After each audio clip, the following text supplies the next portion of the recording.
Job करने वाला कोई भी व्यक्ति अपनी जॉब के रिलेशन में किसी भी तरह के नकली डॉक्यूमेंट जमा कराता है तो उसके साथ किसी भी तरह की दया भावना नहीं दिखाई जाएगी, उस पर सख्त से सख्त कार्रवाई की जाएगी। आज हम जिस केस की बात कर रहे हैं उसका टाइटल है Kiran Thakur versus resident commissioner Bihar Bhawan. और इस केस की सुनवाई जस्टिस मिनी पुष्करना की बेंच कर रही थी। इस केस में दिल्ली हाई कोर्ट एक महिला की याचिका पर सुनवाई कर रही थी जिसमें उसने अपने पति की डेथ होने के बाद बिहार भवन के समूह 4 ग्रेड में अनुकंपा के आधार पर यानी कि कंपनसेट जॉब पर उसे अपॉइंट किया गया था, जिसमें कि एम्प्लॉयर के द्वारा उसकी सेवा को खत्म करने के 2014 के आदेश को रद्द करने की मांग कर रही थी।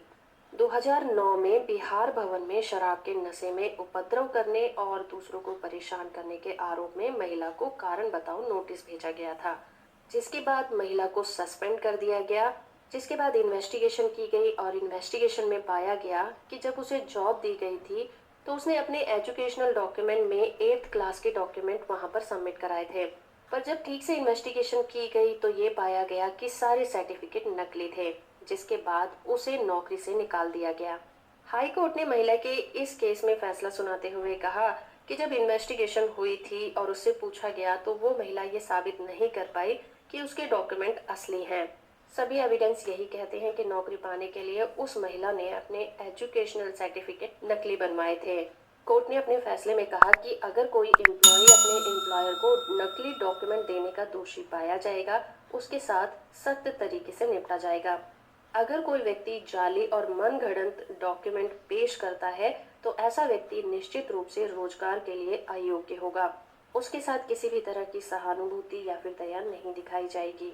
और उस महिला के खिलाफ आरोप पूरी तरह से साबित हो गए हैं, तो इसलिए अगर उसे उसकी नौकरी से निकाला गया है तो इस फैसले को गलत नहीं कहा जा सकता।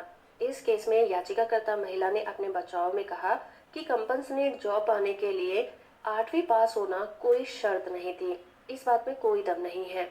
महिला ने ये तर्क दिया कि उसके खिलाफ कोई भी चार्जशीट पेश नहीं की गई थी और ना ही कानूनी सिद्धांतों का पालन किया गया था और बिना किसी प्रोसीजर के उसे नौकरी से अनौपचारिक रूप से हटा दिया गया था। लेकिन बिहार भवन के रेजिडेंट कमिश्नर ने कहा कि याचिकाकर्ता के खिलाफ ऑफिशियल कार्यवाही की गई थी और उस महिला को बचाव करने के लिए पूरा मौका दिया गया था, जिसमें वो फेल हुई थी।